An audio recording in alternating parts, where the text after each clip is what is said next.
대엽 시청자 그리고 녹십자 MS 주주 여러분들 반갑습니다. 자, 오늘은 여러분들과 함께 기업 파헤치기를 좀 할 건데 이 회사가 어떤 사업을 영위하는지 그리고 사업 매출에 대한 비중이 어떤지를 함께 좀 파헤쳐보는 시간 가져보도록 하겠습니다.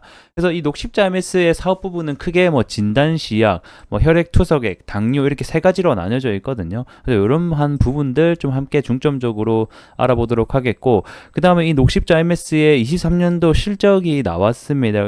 그래서 이런 실적까지 체크해보는 시간 전반적으로 가져보도록 하겠습니다. 자, 영상 길게 끌지 않고 핵심만 딱 짚어서 이 초보자 여러분들과 함께 같이 가보도록 하겠습니다. 자, 우리 녹십자 MS 홈페이지를 통해서 어떤 제품들을 판매하고 영위하는지 함께 알아보도록 하겠습니다.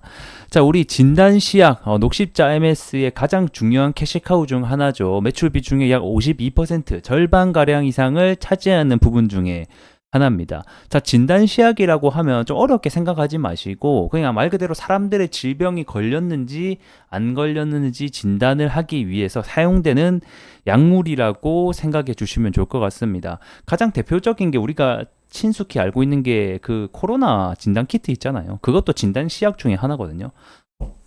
그래서 이 녹십자 MS 같은 경우에도 그때 당시 이제 코로나 진단 키트를 판매를 하고 납품을 했었습니다. 그래서 뭐 이제 보게 되면 분전 진단, 뭐 면역 진단, 뭐 RAPID라고 해서 관련된 또 임상학 등등 해서 관련 진단 키트를 판매를 하고 있다, 이렇게 보시면 좋을 것 같아요.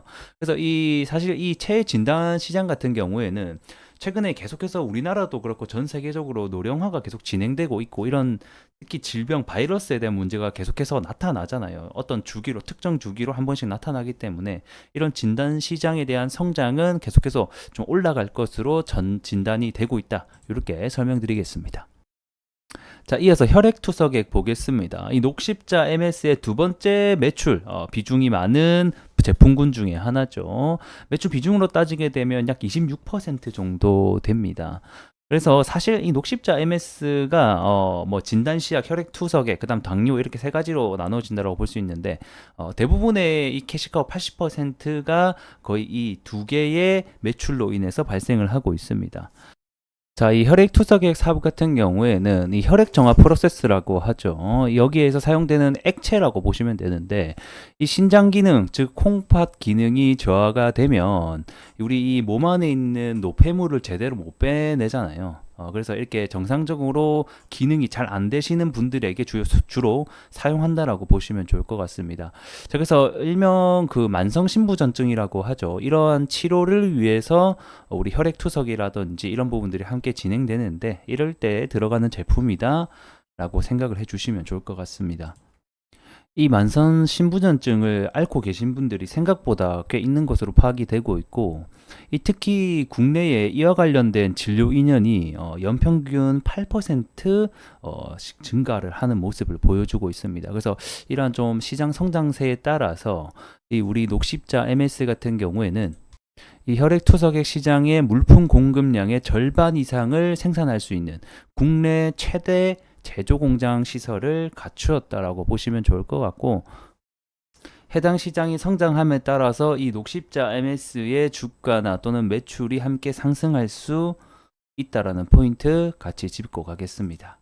자, 그리고 마지막으로 가지고 있는 사업 구조, 당뇨, 즉 혈당 측정기죠. 매출 비중이 약 13% 정도를 차지하고 있습니다. 자, 이 국내 당뇨 환자가 진짜 1,000만 명 시대를 앞두고 있다고 하거든요. 그리고 그 성장세도 계속해서 늘어날 것으로 전망되고 있습니다.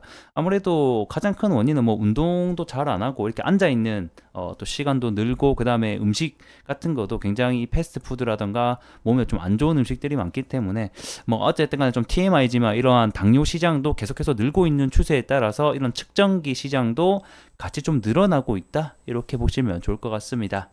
자, 그리고 마지막으로 우리 23년도 실적 함께 보도록 하겠습니다.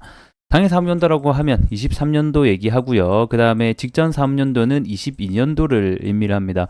우선 매출액을 보게 되면 줄었어요. 오히려 매출액 같은 경우는 줄었는데 중요한 것은 영업이익은 오히려 흑자가 됐다. 신기하죠, 여러분들? 요거는 매출은 줄었는데 영업이익이 보통 증가하게 되면 원인이 뭐 몇 가지가 있는데 가장 큰 것은 결국에는 이 원재료 값이죠. 뭐 원재료 값이 좀 하락을 하게 됐는데 이 판매가는 좀 올라가는 경우, 대부분 이런 경우가 영업이익이 늘어나게 되는 주된 원인입니다. 그래서 이러한 부분은 보통 일시적으로 나타나는 경우가 많아요. 그래서 일시적일 확률이 좀 대단히 높다라고 볼 수가 있고, 이게 매출액이 있으니까 수량이 같이 증가하면서 가격 영업이익도 증가하게 되면 이 회사가 좀 계속해서 성장하는 회사다라고 판단할 수가 있는데, 이런 식으로 매출이 줄었는데 영업이익만 늘었다, 이거는 대부분 뭐 어떤 마진율에 대한 개선이 이루어졌다, 이렇게 조금 생각하시면 좋을 것 같습니다. 자, 오늘 영상 여기서 마무리하도록 하겠고, 다음 시간에는 이 녹십자 MS에 관련된 주가 관련된 중요한 얘기들까지 해드릴 테니 여러분들 좀 도움이 되셨다고 하시면 구독과 좋아요 부탁드리면서 다음 시간에 뵙도록 하겠습니다. 고맙습니다.